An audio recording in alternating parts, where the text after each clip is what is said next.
Alpha male mentality is an old punching bag on YouTube, but it's one that I, personally, haven't actually trotted out yet. So, welcome to the dead horse. Sticks are on the left, showers are on the right. I actually recently heard that the pickup artists have filled it with another round of bullshit, so let's just into the worst smelling and squelchiest topic that I, personally, have ever touched. In all likelihood, if you clicked on this video, then you're already aware of all the issues with the whole Greek alphabet approach to male psychology. But if you're not, then let's speedrun a couple points, even if just for the sake of a refresher. David Meck's 1970 book, The Wolf, Ecology and Behavior of an Endangered Species, outlined the structure of a wolf pack with one dominant male breeder taking charge of the pack. He has since begged the publishing company to remove it from print because he was just wrong, and he actively admits that. Wolf packs are actually based around a family dynamic, you know, that alpha male breeder being the father, the various betas being the children. Freud, eat your heart out. I don't think it was actually a thing between the father and the daughters, but like, I didn't want to Google wolf incest, so that can just be a mystery for the ages, or the comment section, I guess. Now, critique of this system both can and should go a level deeper, because while wolves don't ascribe to this spectacularly shit social dynamic, other animals do, like lions and Mormons. The questions that need to be asked aren't, do animals do this? They're, why would specific traits of one animal society have any impact on human society? And even if it did, even if this was a part of basic human instinct, why would that make it okay? Hyenas are matriarchal, where the females give birth out of a pseudo-penis, and they are about as close to us as lions are. Geographically. Male anglerfish use their harpoon-like penis to stick into the side of a female anglerfish. They are then devoured by that female anglerfish, only ejaculating once their entire body, save for the penis, has been eaten. They're about as close to us as lobsters are, Jordan. Praying mantises. They take autoerotic asphyxiation so far that the male gets decapitated, and that's the only way he's actually able to, well, ejaculate. Shit's fucked. Maybe let's not take animal mating rituals as gospel for humanity. It's a little like British wizarding houses, though instead of an author that funds groups that lynch trans people, it's just deeply steeped in rape culture. But there are a couple new types of male, and the most important one of them all is the omega male, and anyone who has ever been fanfiction adjacent knows why. There's this thing called the Omegaverse, and it's one of the more disturbing things that's safe to talk about on YouTube. It's a type of erotica with power dynamics that should only exist in roleplay and in fiction. It has an obsession with wolves that ranges from guys having physical features unique to wolf penises, all the way to straight up bestiality. And inherent to the Omegaverse is this alpha, beta, omega trichotomy. They did it. The incels have reinvented Tumblr fanfiction, and I am begging us to mock them accordingly. I'm not going to talk more about the Omegaverse because, frankly, not my kink. I believe Lindsay Ellis has one of the more comprehensive looks at the whole cornucopia of tomfuckery. I'm not saying that it's her kink or anything. If anything, I understand that the whole series devolved into a legal drama. It sounds like a time, I just haven't really gotten around to it. But let's talk about omega males. An omega male is self-assured, driven, intelligent, and has diversified interests. You may notice that the first three of those are how every single fucking personality type is described. So instead of using the descriptions of omega males that they describe, I'm going to try to hone in on what specific brand of social outcast they're trying to target. So having watched through some of those 10 signs that you're an omega male videos, Omega male rhetoric targets people who think they're quirky and funny and cool, but people just don't get their sense of humor. They're not like the other guys. They're funny, but they don't need you to laugh, okay? They could be in shape if they wanted to, but they don't want to get caught up in that whole cult of fitness. The theater kid, the self-described class clown, the person who tied their identity to their most negative traits and proclaims themselves as special because of it. The one who says that people are too much drama after being told to stop making fun of a diabetic's weight. The hipster who hates it when their favorite indie band starts doing well. An insufferable cunt. Look, I tend to enjoy more niche stuff. That's mostly because I watch more YouTube than I do Netflix or any other streaming service, really. And that's neither a good nor a bad thing. It's just a thing. But holding extra pride in something you like because other people don't know it exists is just... it's not the vibe. If betas are incels and alphas are pickup artists and sigmas are crypto bros, then omegas are like MGTOWs. Sure, they don't have sex, but that's just because they don't want to. If they tried, then women would be dripping off their flabby pecs. Just to be clear, if you are asexual, or you're waiting till marriage, or you're saving yourself for someone special, or just not currently comfortable having sex, that's entirely different from this omega male bullshit. This doesn't come from seeing sex as special or as sacred or just not wanting to have it. It's women don't want to sleep with me, but I didn't want to sleep with them anyway, and if I did, then I'd be fucking all the models and everyone would clap them cheeks. It's a little bit like how if I wanted you to like and subscribe, then I would be beating PewDiePie to death with his own play button, but I don't, so I have 1.7 thousand subscribers and I am not in denial. That's a fucking river!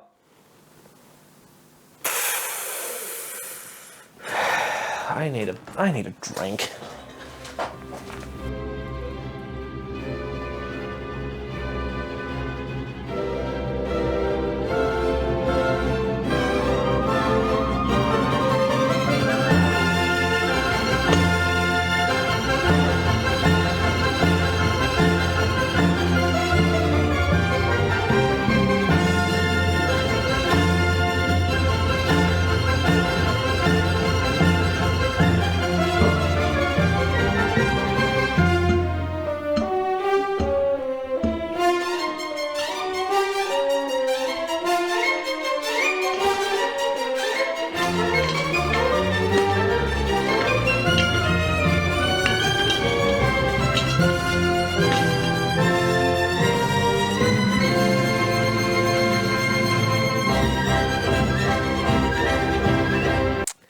Are we going to stay this time, or are we going to keep interrupting recording sessions?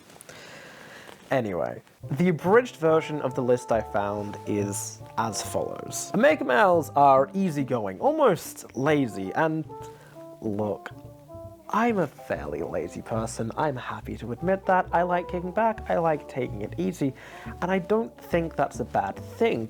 But you do need to be, like, self-sufficient within the bounds of that laziness and, you know, have hobbies. Help friends when they need it. Sure. Easygoing. They're also bad at giving compliments. Actually, sorry, no, that wasn't the way they said it. That's what it was. They tell it like it is. Look, I need people to understand. Oh, Mia, please! Fucking hell, cat. Alright. The cat has abandoned me. Fuck.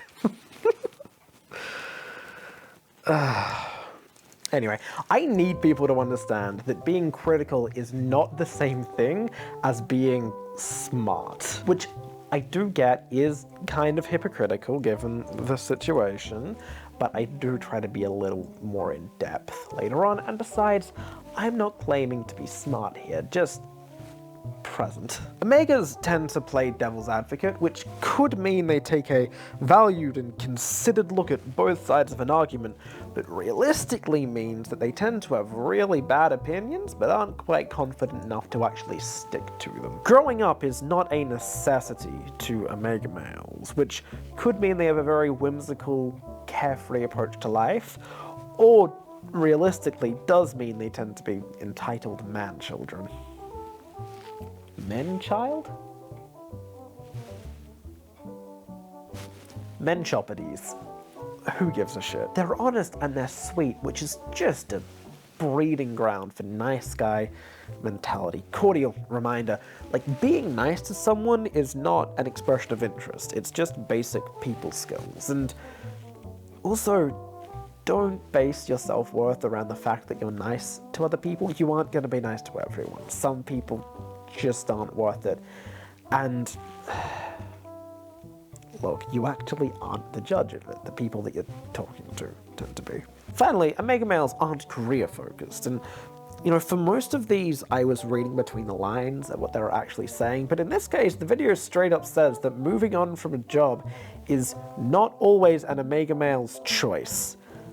You heard it from the, once again, very dead horses' mouths. Omega males cannot hold down a job because they aren't as in control of their laziness as they think they are.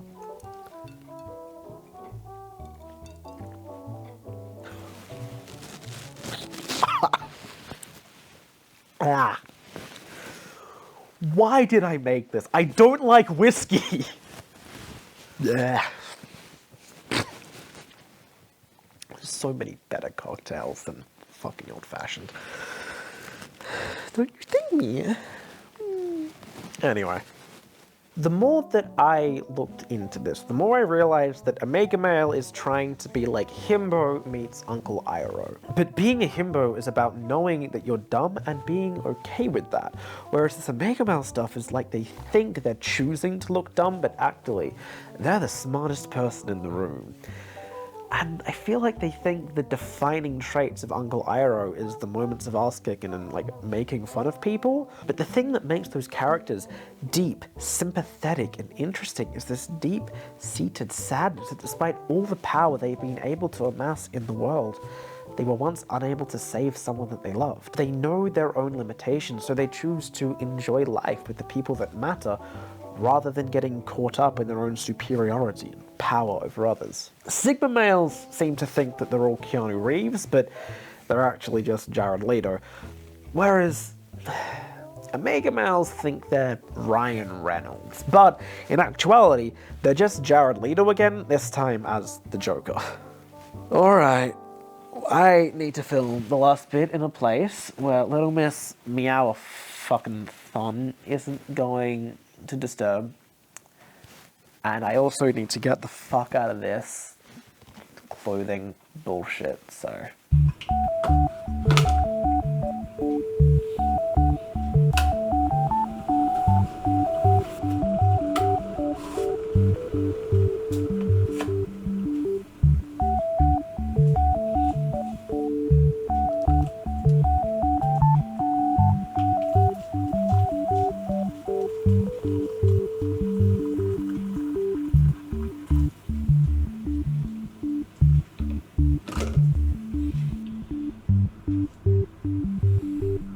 Okay, we have something a little more appetizing than the old-fashioned. It's a little less fancy, and I've gone to great pains to make sure that you can't see the brand that I'm using, and I then realized you can see the brand of the kettle in the transitional shot, so yeah. So let's actually look at the good and the bad of being an Omega male, because the way these videos work is by taking positive traits and then wrapping them up in layers and layers of media saying that you're already this, you're already correct, you're already perfect. The others, they know this, and they are jealous. Oh god, it's hot. Seeking out what makes you happy, regardless of other people's opinions of that, is good.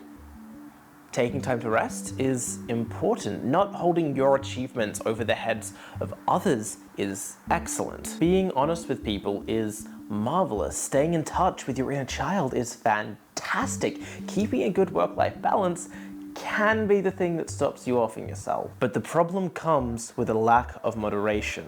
Disregarding other people's opinions only works until you meet someone whose opinion matters to you, be it romantically or platonically. I went on a rant about animal sex earlier in this video, as you so bravely stuck through for, or maybe just skipped.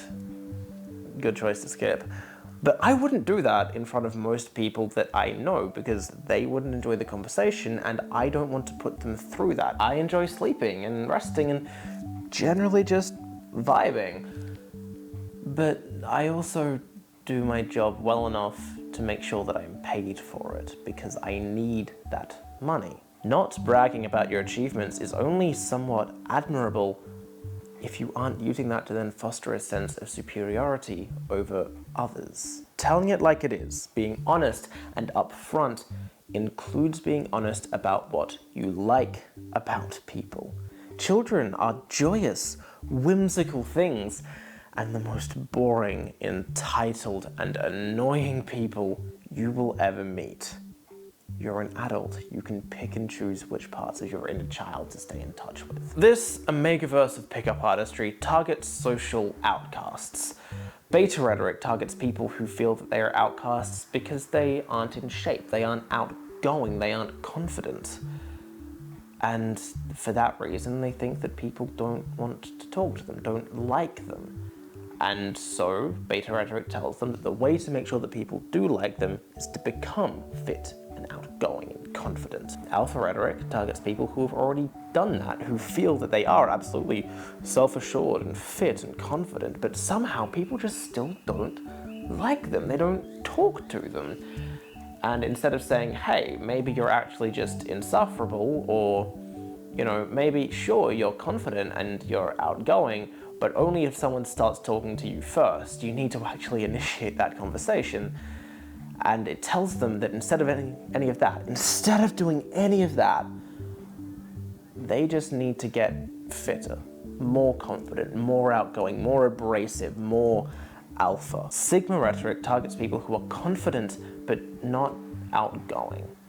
And it convinces them that, you know, actually people like it when they just stand in the corner and stare at women without blinking for fucking 15 minutes straight. And as I've said, Omega rhetoric targets people who are sociable but don't like conforming, meaning that they don't find themselves invited to certain things because people either think they won't enjoy it because they like more niche things, or because, once again, absolutely insufferable. The whole thing is often compared to astrology, but once again, I don't think that's quite accurate. While I personally don't hold with astrology, I do believe that one of its greatest strengths is that your sign is set at birth. A Pisces cannot become a Leo, cannot become a Taurus, cannot become a...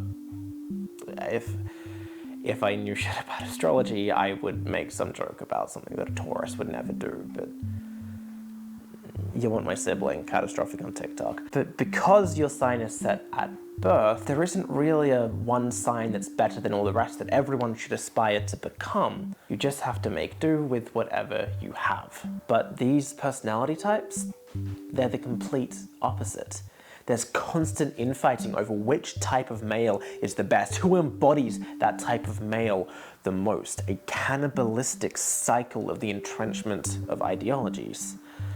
You get drawn into it as a lonely teenager because you wonder why you don't have a partner. You want to go on dates, cuddle up under a blanket on a cold winter night, have a list of in-jokes the length of your arm, and see if you can make enough noise for the neighbors to call the cops. And you find something saying that you're almost a lady killer, you're almost there, you're almost this optimum specimen of humanity, and all you need to do is to commit. So you do. You commit harder than you ever have in your life to every single one of these traits. You commit harder and harder, and you try to become the Ubermensch, missing the whole red flag of a German philosopher talking about it. Perfect specimen of humanity. And eventually, at the end of it all, at the culmination of the journey, at the peak of the mountain, you got no bitches, you're still sad, and you don't even remember why. Something that I didn't expect going into this video was discovering the sort of male that I would have idolized as a high schooler. The difficulty giving compliments, the independence, the comfort in not being in a relationship, because for most of my life I wasn't particularly interested in that. All of it would have absolutely drawn me in. And I think that all of these types of male do that for different kinds of people. They're all a certain group of genuinely positive traits taken to their most toxic extreme. And I think that's something that's worth looking into. And look, I might not be the one that does it. It honestly depends on how well this video does and whether people like what I've had to say. But there's two types of male I haven't even mentioned, and the whole alpha, beta, sigma thing could be a deep dive each to their own. But as I said, depends entirely on you guys. So, I'm gonna go eat this before it gets cold, because it turns out taking bites of noodles in between takes doesn't work particularly well. So I guess... Fuck you! So I guess... Fuck off. I hate that fucking chainsaw, man. Oh my god! Ah!